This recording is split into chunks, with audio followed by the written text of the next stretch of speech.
So we had a packed hall tonight for the talk, and just in summation of some of the main points you made, you began by charting the kind of demographical changes, particularly in the West Coast and the San Francisco Bay Area, that led to the formation of the Black Panther Party.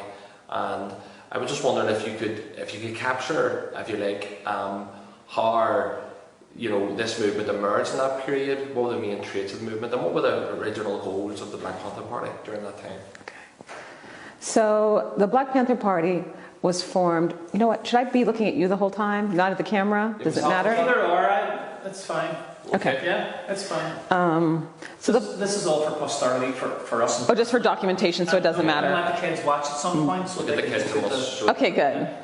So the Black Panther Party was formed in 1966. And it was essentially a revolutionary nationalist organization formed by very young people. So the founders of the party are in their late teens and early 20s, and it reflected some of the radicalism of high school students and community college students at a time in the United States where higher education was free. In California, that really matters. So when people talk about the Black Panther Party in the United States, until really the new scholarship, it was always talked about as a northern urban movement. So you had the civil rights movement in the South that was fighting legal Jim Crow, and in the North and in the West, it was the Black Power movement. But one of the interesting things is that while the civil rights movement is taking place, you have massive outmigration from the South. This is the largest Black population movement in history. And this is the period where the majority of the Black population goes from being Southern and living in small cities and disproportionately in rural areas to living in Northern and Western cities. So it's this massive process of urbanization and Northern and Western migration. And it's really the genesis of these new kinds of communities, migrant communities, that helps give birth to the Black Panther Party. So to give you an example, the party is founded in Oakland, California in October 1966. In 1940, the Black population is 2% of Oakland. By 1950, it's 10%. By 1960, it's roughly a third. And then by 1980, it's majority Black. So it's this arc of the increasing Black population. And what happens essentially is that these new migrants feel that they have a right to representation. And that's not only electoral representation, that's their presence in the city. So the party draws on this transformation. It's formed on a community college, and that really matters. It would be the equivalent to a polytechnic. It's not an elite university. It's not Harvard. It's not Northwestern. It's a working class community college that in the 1960s is free. So you have the children of sharecroppers. Sharecroppers are people that don't own land, that just work as agricultural laborers, and it's a direct descendant of forced labor and slavery. So their children suddenly can get access to high school. In the South, the majority of the parents of the Panthers only have 5 or 6 years of education. Suddenly their children can attend high school, which is a big deal. Most people in the segregated South can't even get access to high school, and in fact they can go to college. And it's this idea of people attending college who have never had access to education that becomes an important catalytic agent. So what happens is that young people start forming their own study groups, and you have a study group that's formed in UC Berkeley. And then they begin to try to recruit. UC Berkeley is an elite, it's still a public university, but it's an elite university. The Black students who are the first generation of Black students, they begin to try to recruit from community colleges, because that's where the real Black population is from the South. And it's out of that coming together in the public universities, a study group is formed, and that's the first time that Huey Newton and Bobby Seale, the two founders of the Black Panther Party, become politicized through that study group. And then 3 years later, they found this organization. One of the things that's interesting about this is that it actually does start on campus. And today in the United States, college is very expensive. Your average college student has $40,000 or $50,000 in debt. So when people hear they went to college, they assume that they're upper middle class, but they weren't. They were poor, working class kids, because college was free. So they form on this community college campus, and then it's from the campus that they go into the streets. And they want to merge student population with essentially what they call the lumpenproletariat. They want to organize people without jobs. They want to organize poor people, domestic workers, people who work in the informal economy. So it broke with the tradition of working class organization, of organizing on the shop floor. They wanted to organize new constituencies. So they actually bring together something called the campus and the street. They said that they want to organize the brothers off the block, but they ultimately also end up organizing the sisters off the block as well. And Obviously, the 1960s saw a proliferation of radical and even revolutionary organisations emerge in America. How important was the Black Panther Party's ability to organise within poor and working class communities? How did that set them apart in terms of particularly their early rise and some of the social programmes that developed during that period? So one of the things that set the party apart is that, one, they're a Marxist-Leninist organization. So they are explicitly influenced by Marxism. They're also influenced by Maoism. So they are at their heart anti-capitalist.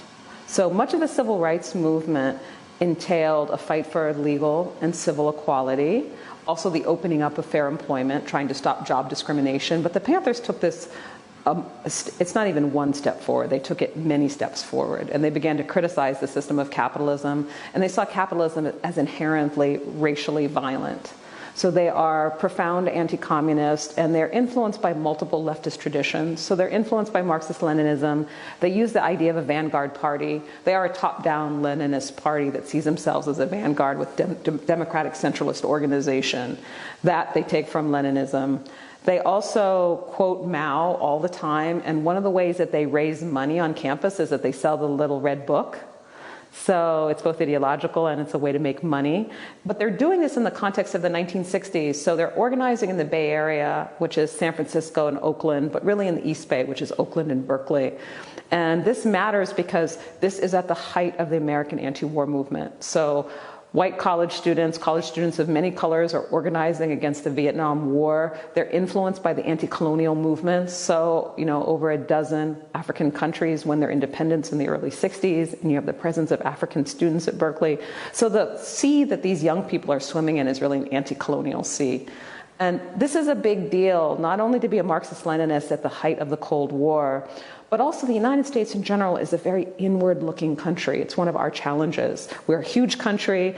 We're also not as well educated as we should be, and we don't always think about the rest of the world. But one of the most hopeful and powerful things of the 1960s is that you have a mass revolt of the young against the military and state violence and these anti-communist wars abroad. So the party is cross-fertilized by other movements and advocates active coalition with people that are anti-imperialist, that oppose the war in Vietnam, that oppose all imperialist wars, that are anti-capitalist and want a redistributive state. So they merge a sense of black consciousness, they're an all-black organization, with this really broad anti-capitalist, anti-imperial, and anti-communist approach. One of the things that I think sets them apart, to answer your question, is the way that they brought in all these different tendencies. So the party created an iconography that was a paramilitary iconography, loaded weapons, berets, leather jackets. But they create this kind of, what I call it, revolutionary style. And that's often where people just stop. They think, oh, the Panthers, like paramilitary, But the party really only embraces armed struggle for the first 2 years. And after that, they begin this process of doing community-based organizing. So they create a series of programs called the survival programs, free breakfast for children, health clinics, some of which are still in effect today. And they do this in the context of a truncated and racist welfare state that really has structurally excluded African Americans. So I think, for me, the biggest thing the party did is, one, they're a youth organization, and they were willing to try different types of organization. They tried direct armed struggle and confrontation, both self-defense and in some cases offensive violence against the police. Then they turned towards community-based organizing. And in the 1970s, they start launching some electoral campaigns. Interestingly enough, the only politician that ever defeated Barack Obama was a former Panther from Chicago. So, and some of the Panthers actually go into organizing electoral campaigns. That question about electoral politics is a complicated one. Some people think it's great. They use that to celebrate the party. In my book, I talk about it as being more complicated because the leadership wanted to go into electoral politics, but a lot of the rank and file did not. They had friends and family that were in prison. They have long-term political prisoners, people that gave up an enormous amount. People died, people went to prison. There are many people like Mumia Abu-Jamal that are still in prison. So when the party turns towards electoral politics, you have this whole legacy of political prisoners still languishing in jail. So, but the party, I'd say, they had many different tendencies and they did many different things, but at their core was political education. They used everything from police patrols, where they read from the California law book, and the Constitution when they saw police stopping black people as a way to empower people in their rights. So it's a legal form of activism, but they combined that with holding a loaded unconcealed weapon. And they did that because they were trying to delegitimize the state and say that we have the right to police the police.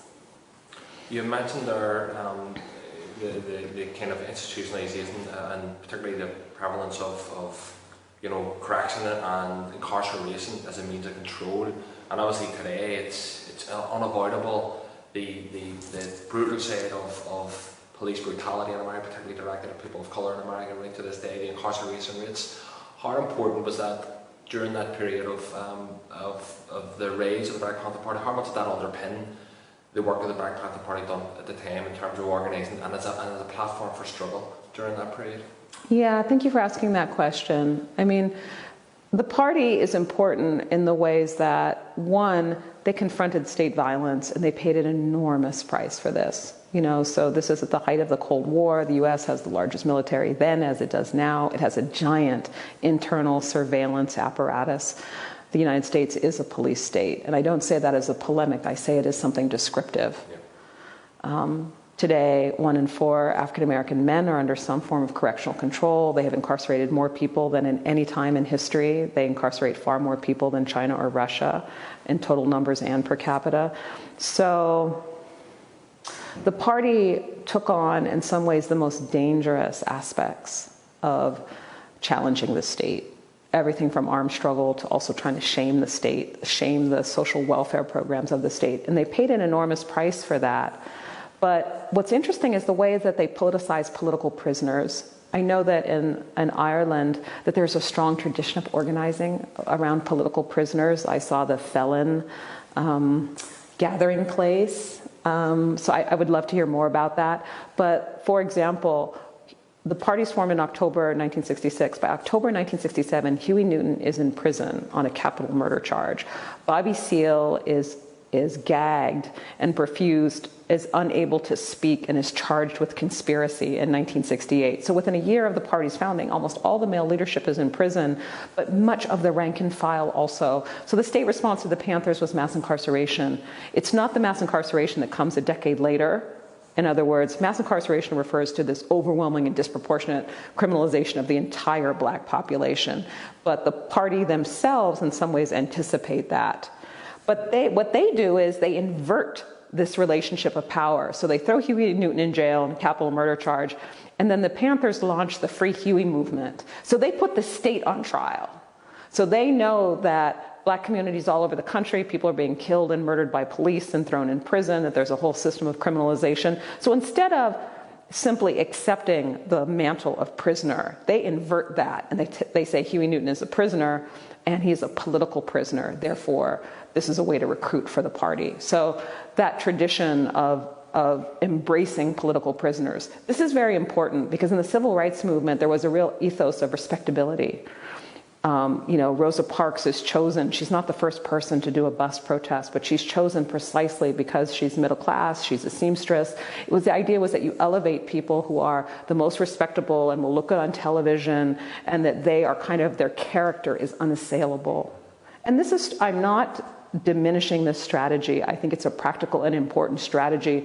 But what it meant is, what if you're not respectable? What if you have a felony conviction? What if you're poor? What if you are angry, right? And what the Panthers did is said, forget this respectability politics. In fact, the people that we care about the most are the people that are the most vulnerable. People who have felony convictions, people who have been in prison, sex workers, people that work in the underground economy, people that other people term criminal. And they took those people and embraced them and recruited them. So it's a combination of politicizing political prisoners, but then also more broadly embracing populations that are seen essentially as disposable populations, saying, no, you matter. You're the people we want to organize. And I think that they paid an enormous price for that. Yeah, and just finally, I know you've only been here a short while, but what parallels have you learned between the Irish struggle and Irish history and the struggle of the African American? Yeah, thank you for asking me that. Well, as I told people tonight, that the first paper that I wrote, detailed history research paper in college when I was 18, was about the English colonization of Ireland. And It's just really interesting. You get to be much older and you ask yourself why you did something at 18. But I think the reason I did it is that it was a class on slavery, colonialism, imperialism, and we spent a lot of time talking about the transatlantic slave trade, and then about the triangular trade, and then the process of colonization. The woman who taught it was Jamaican, and her father was in the non-alignment movement. So it was very much in that tradition of Caribbean radicalism.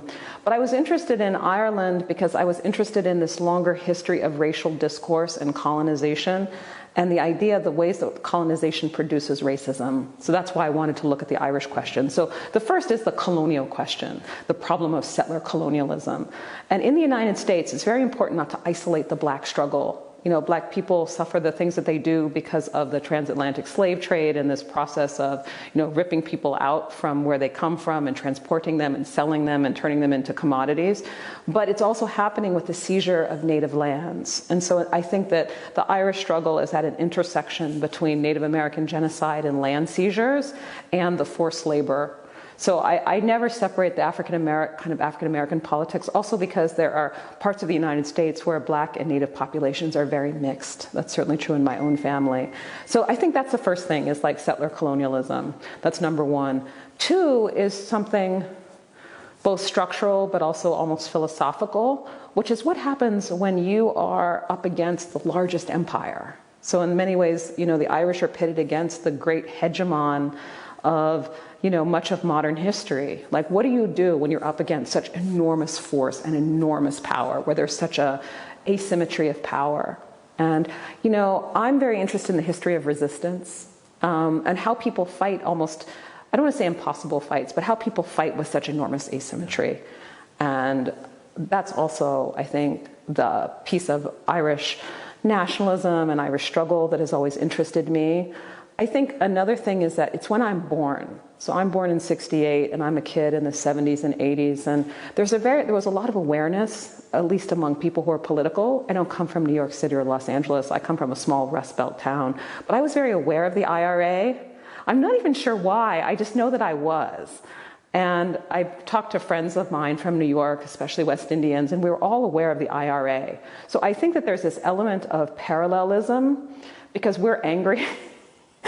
We're angry at the United States, right? So the fight in Ireland against the British to us is, it's something that I find interesting. My aunt, for example, is very angry at Israel, but has nothing to do with her having any sense of communion with Arabs. It's that she looks at them and she sees herself, right? As a Black person, she looks at Israel and sees what Israel is doing and sees herself. And I think that there is that parallelism.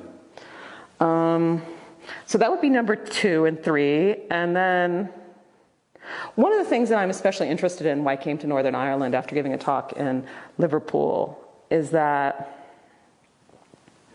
I'm interested in how segregation works, about what segregation looks like. I think for Americans, because color is so important to us, that seeing the scale of segregation in Northern Ireland. I was in Derry and seeing the walled city. That to me was just very profound. And then seeing the giant guild hall and seeing that, being here for me is a lesson in colonialism, but also the resistance to colonialism. And so I think the final thing I would say, and I've been thinking about this since I've been in Ireland last few days, is just, I really love to go to different places and experience the historical consciousness of people. Ireland, the people that I've been talking to, especially in the north of Ireland, I haven't yet been to other parts of Ireland, but there's such a strong historical consciousness among all people, among working class people, among everybody, about the dates, like 1916 and 1922, and the recognition of, the shift in politics that occurs after the civil rights movements are crushed in 1969. And I'm a historian, so I'm obsessed with the past. But the strength of historical consciousness here, and it's something I've seen, it's true among Palestinian populations, it's true among African Americans, the sense that this is related to the asymmetry of power. So you may not be able to change the material conditions, but one of the ways that you fight it is with historical consciousness. And so I think that is an important link. That's something that I thought about continuously while I was here. You begin to see a change in the membership. So starting in 1968, the numbers of women in the party begin to grow. And as the numbers of women in the party begin to grow, you see also this shift away from armed struggle and towards community building. So it's in this period in 68 and 69 where the Panthers began to form their first breakfast programs, and I'll be showing you some images of that. So they figure out, they call them survival programs, survival pending revolution, because they see themselves as a revolutionary party. And the idea is that there's enormous need and hunger in the African American community, and state welfare is segregated and means tested. So for example, in the United States, you had social workers that would come into homes to see if there was a man in the house. So a man is seen as a breadwinner, and so if you have a man in the house, then you can't receive federal aid. It's only for women and children. So this creates an enormous amount of anger and resentment in the black community. So what they start doing is providing food, breakfast programs, and different kinds of food programs to the community. This is not only a form of volunteerism. So you have church groups that also provide soup kitchens, right? But the difference between what the Panthers are doing and what's happening in, say, a church soup kitchen is that they're combining it with politics and ideology. So they're trying to shame the state. They're saying, we're teenagers and we're able to provide breakfast in schools. Why can't the state provide it? So this provision of food and health, they also have community-based health clinics. It's about meeting the needs of the community, but the political piece is that they're demonstrating their importance to the community and that they can provide their own services and thereby shame the state. So it's an important way of talking about the limitations and the problems of not only the truncated welfare state of the United States, but also this system of punishment that, social workers going into people's houses to see if they actually deserve state aid. So it's this period called Survival Pending Revolution where the party really grows. It goes from being a tiny group of people in West Oakland to having between 5,000 and 10,000 members. And I'll be talking about that some more.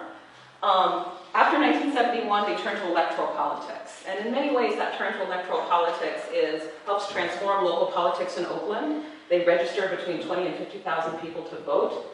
But in the process of doing this, they damage the organization because most people didn't join the organization in order to go into electoral politics.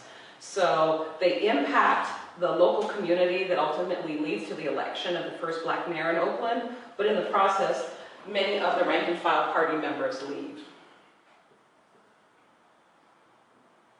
So I want to talk some more about Panther ideology.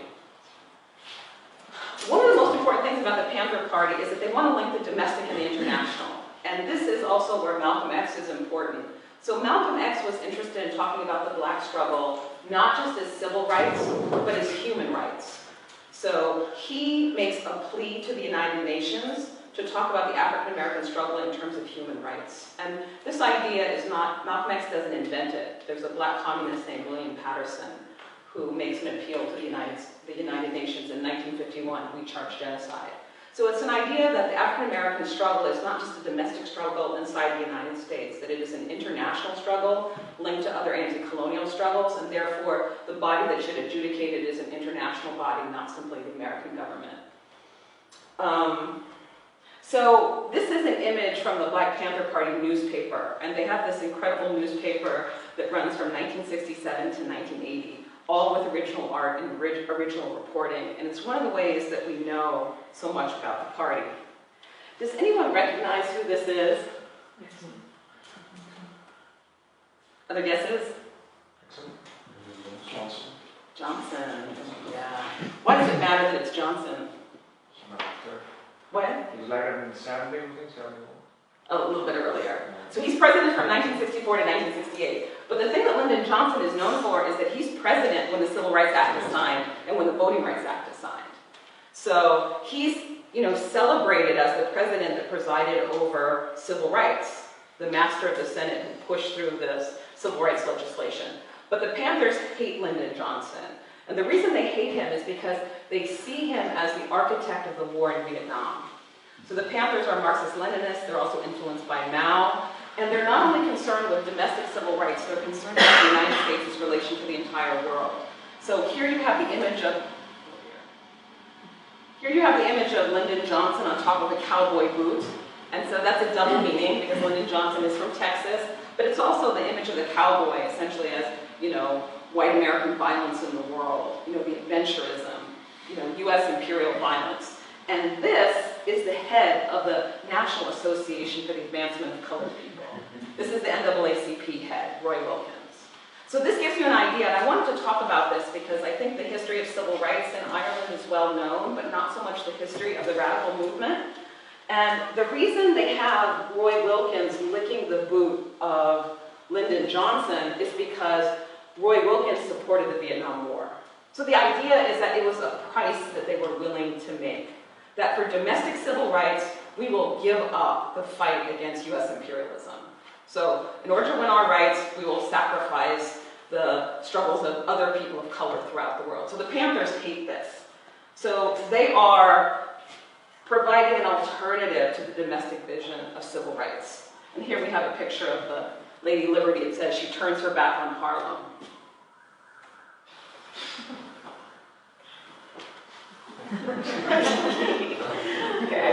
Okay, there we go. The joys of the smart screen.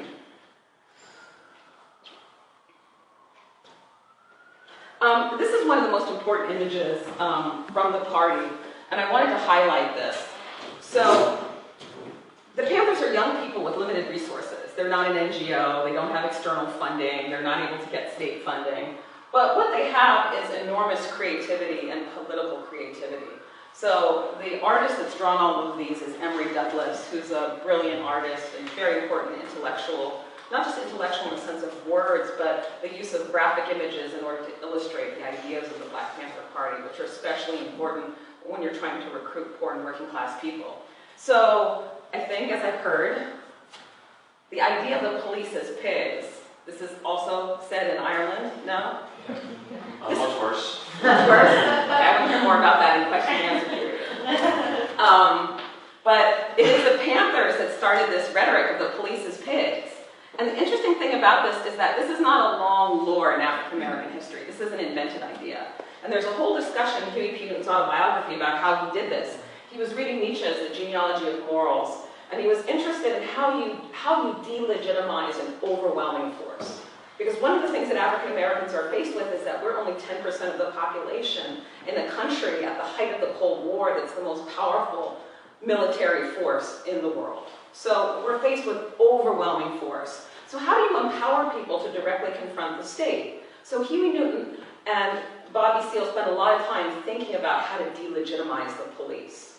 So how do they use language and use images to delegitimize the police? What's interesting about this is that they wanted it to be non-racial.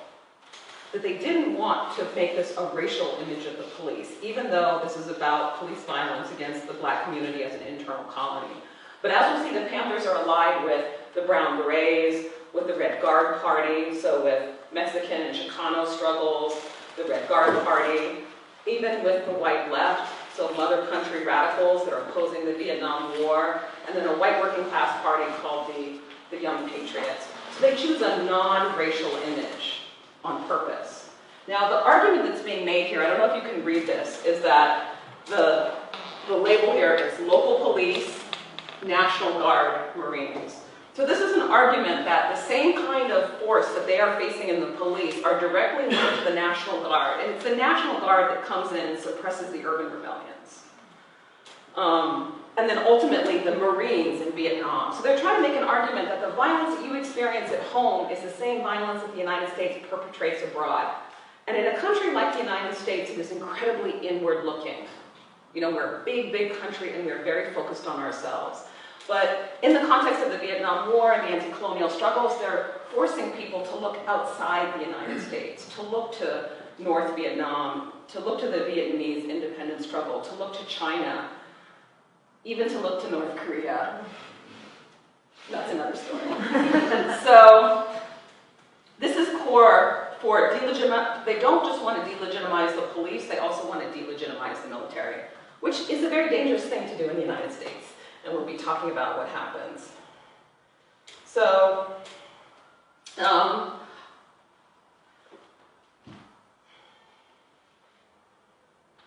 want to talk a little bit about repression. So, the United States has an enormous intelligence apparatus and surveillance apparatus. And it doesn't start in the 1960s, it goes way back. And it some of its infrastructure came out of the Red Squads, so these are both local, municipal, county, state, and federal law enforcement that monitored communists. So there's a huge anti-communist infrastructure in the United States. But in the late 50s, you begin to see the development of a new bureau inside the Federal Bureau of Intelligence that is the Counterintelligence Program. And the reason that we know about this is that it's not because they released documents or they ever admitted who they were. There were anti-war resistors who broke into a federal facility in Media, Pennsylvania, very close to where I live, and they, in looking for draft records, they were trying to destroy draft records so that young men could not be drafted to fight in the Vietnam War. But what they found were all these documents that had counterintelligence program on them. So this was an enormous surveillance and repression apparatus that was not only about surveilling the movements, but also about using informants to infiltrate the movements. So the estimates that I've seen that there were up to 700 informants inside the Black Panther Party, which at its height had a membership of about 5,000. So this giant apparatus is unleashed on this group of young people who are, as I said, many of them teenagers and in their early 20s. And ultimately, the Federal Bureau of Investigation, which is our domestic intelligence arm, defined the Black Panther Party as the greatest threat to the internal security of the United States. One of the interesting things about the timing of this is that J. Edgar Hoover says this just as the party is turning away from armed struggle and is turning to community-based programs. So the freedom schools and the liberation schools, and there was a real anxiety that they were going to create a self-sustaining group and self-sustaining ideology. So they're very worried about the transmission of these ideas to children and younger people, and also because they're doing community-based programming, that they may win more support within the African American community. So it's actually at just the moment that the party is turning towards this, it's repudiating armed struggle and is turning towards community-based programs that we begin to see J. Edgar Hoover calling it the greatest threat to the internal security of the U.S.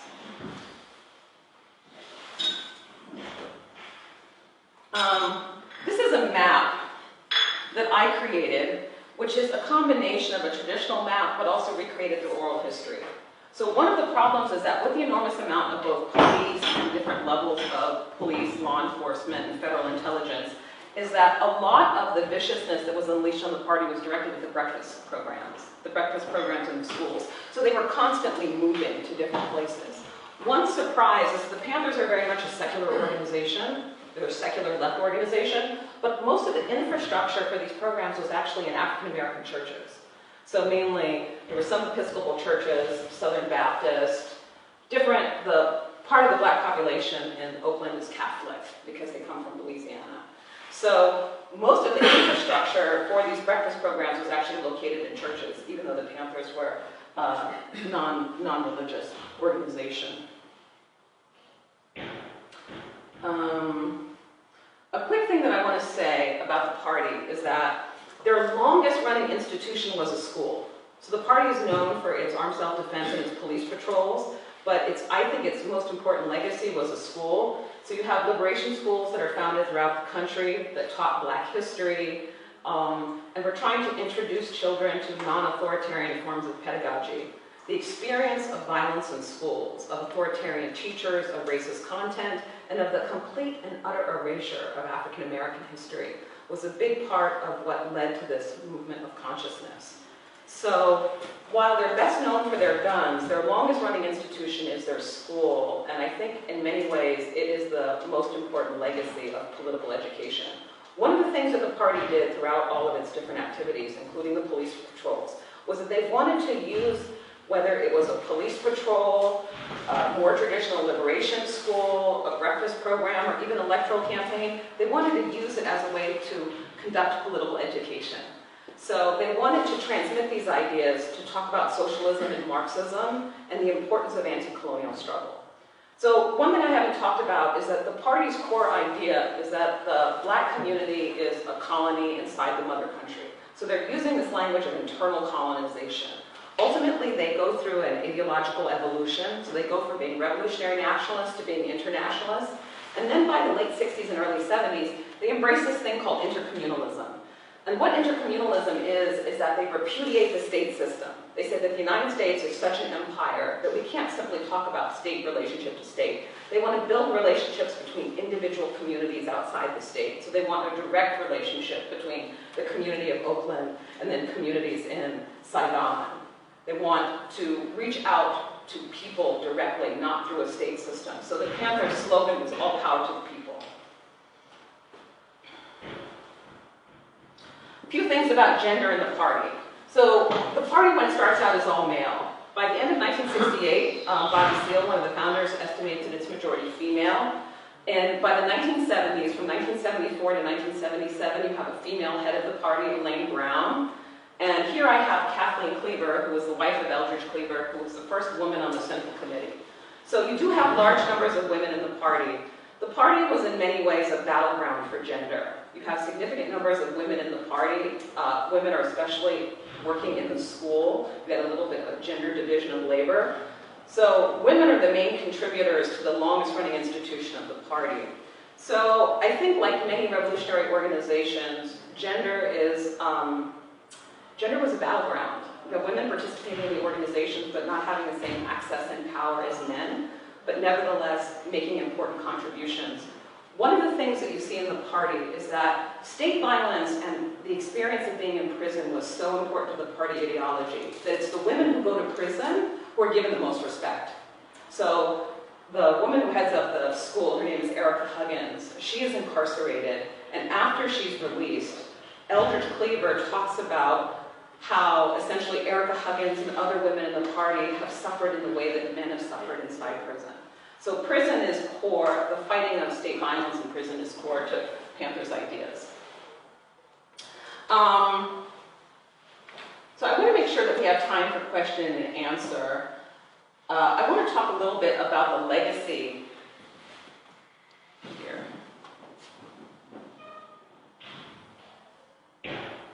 The legacy of the Black Panther Party. So,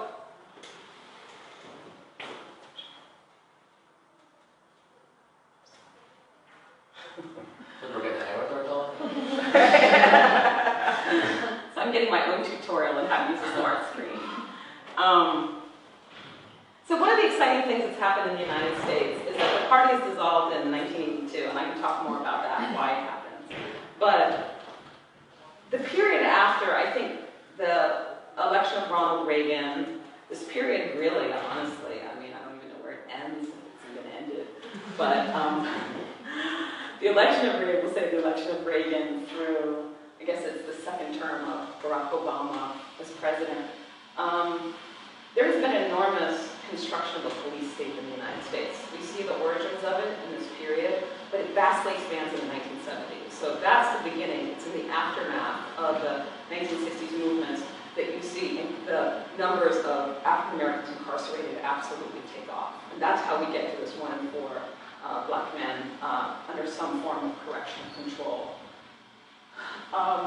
In many ways, it has been very difficult to organize against this system of mass incarceration, which includes a war on crime, a war on drugs, a war on gangs. Many of us would call it a war on Black people.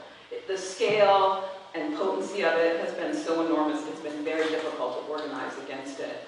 But I think one of the very hopeful things is that in 2012, we have these mass protests against Trayvon Martin's killing, and then even before that, in 2009, Oscar Grant is killed by transit police in the Bay Area, and he's killed in the same place that the party is formed. So you begin to see over the decades, finally, a response being mounted by young people to this system of state violence and incarceration. One of the interesting things is that of the organizations that emerge, so you have a broader movement called the Movement for Black Lives. It's not only Black Lives Matter, it includes many different organizations. The Dream Defenders that are from Florida, BYP 100, which is Black Youth Project 100 from Chicago, Black Lives Matter. They draw their inspiration from a female Panther, Assata Shakur.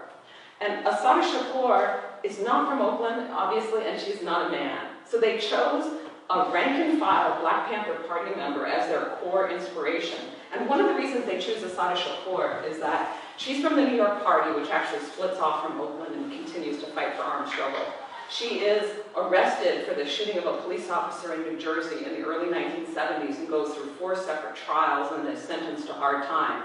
She's broken out of prison in 1979 and is basically in the wind until 1984, and then shows up in Cuba and is still today in Cuba in exile. And she writes a very important autobiography called Asada, which is her story. And it's published in Cuba and then it's released in the United States. And so in the Movement for Black Lives, it is a poem from Assata Shakur that is kind of the core. It's the way that all of the meetings are started. And it's a poem that comes from Assata when she was in Cuba in the 1980s. And it is our duty to fight for freedom. It is our duty to win. We must love each other and support each other. We have nothing to lose but our chains. So this is an example of that historical continuity that flows, very importantly, not from the leadership of the Black Panther Party, the male leadership. It flows from a female rank and file member, and a rank and file member that was associated actually with armed struggle. And I just want to end by showing you a gorgeous mural. This is from the San Fernando Valley in Los Angeles, and this is a portrait of Assata Shakur. These murals exist all over the US. And I think that the political memory of the Panther Party is incredibly important. So this process of how the history of the party has been transmitted, well, it's not being taught in textbooks. Thank you.